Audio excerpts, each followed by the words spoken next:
What we need to do in the United States is to get it together and not to go to either extreme, either of taxing and redistributing our wealth or of destroying the incentives for people to create wealth, but also growing our economy so that those who have less can become part of the economy. Government doesn't create great jobs. Only private enterprise creates real jobs and real opportunities for people to grow. And that's the lesson we should learn, is to not be like South America, in my opinion. America will survive and prosper, and so will you. Now, why can I say this? Is this a pep talk? No, I believe that you have to make your own personal financial decisions, which is the reason for this event. Your business and finance decisions have to be based on a long-term perspective. So let me take you back. I started out as a trader on the floor. If I were a great trader, I'd still be down there. I'm an explainer.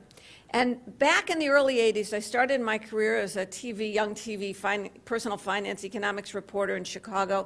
And they sent me out to Gary, Indiana in 1980. And we had the interest rates, the prime rate was 21.5%. The steel mills had double the national rate of unemployment, so it was probably more like 20% unemployment in that industry. The stock market was below 700, and there was a general despair around the country. We were told to put on sweaters and turn down the thermostat. And America was really living in fear. If that day I had stood there and I watched these steel workers huddling around, in the freezing cold around barrels where they had fires lit, protesting that they were being cut from their jobs and that their pay was being cut, if on that day I had said to you, hey, don't worry about it. 20 years from now, the stock market will be over 12,000. 20 years from now, interest rates will be down below 4 or 5%, and so will unemployment.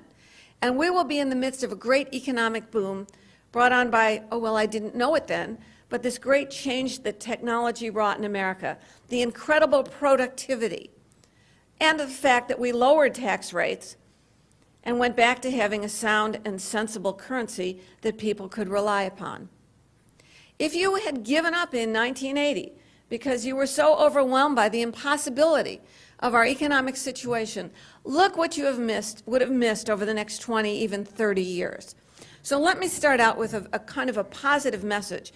The question is, will we have the perspective to understand the size of our problems and the resolve to deal with them? That's our challenge. So let's start with the real numbers. This is the website called truthinaccounting.org, national nonpartisan, and it's like a debt clock. The top line is our official national debt, our acknowledged national debt, which is now just over $14 trillion, and the next discussion you'll see in Congress, when they're not sitting side by side, is going to be, will we raise the debt ceiling? Well, the one time we didn't, the government just shut down for about 10 days. It was a great, great time in America. But there's surely got to be a better solution. But I direct your attention to the number below, and this was a freeze frame off a screen, but that number keeps ticking. If you go there, truthinaccounting.org, the numbers keep ticking faster than you can even catch them. That is our unacknowledged national debt. It includes all the promises we've made for Social Security and Medicare and interest on the national debt, growing and compounding over the future. And until we understand that our debt problem is not the debt ceiling next month, but it is a much bigger picture that we need to deal with, we can't begin to solve the problem. There's only one way to solve that problem. Well, there would be two. You could default it away, or you could inflate it away, or you could grow it away. We could actually repay our debt. And those are the choices we face in America. Let's talk about the debt. See if this is catching here. Okay. I'm using a slightly different jet chart than you are. Okay? That's because I've added on the $2 trillion that $2.5 trillion we've added in the last 2 years. This is our U.S. national debt going back to our founding. And sure, in World War II, we had an astonishing ratio of debt. But we're getting close.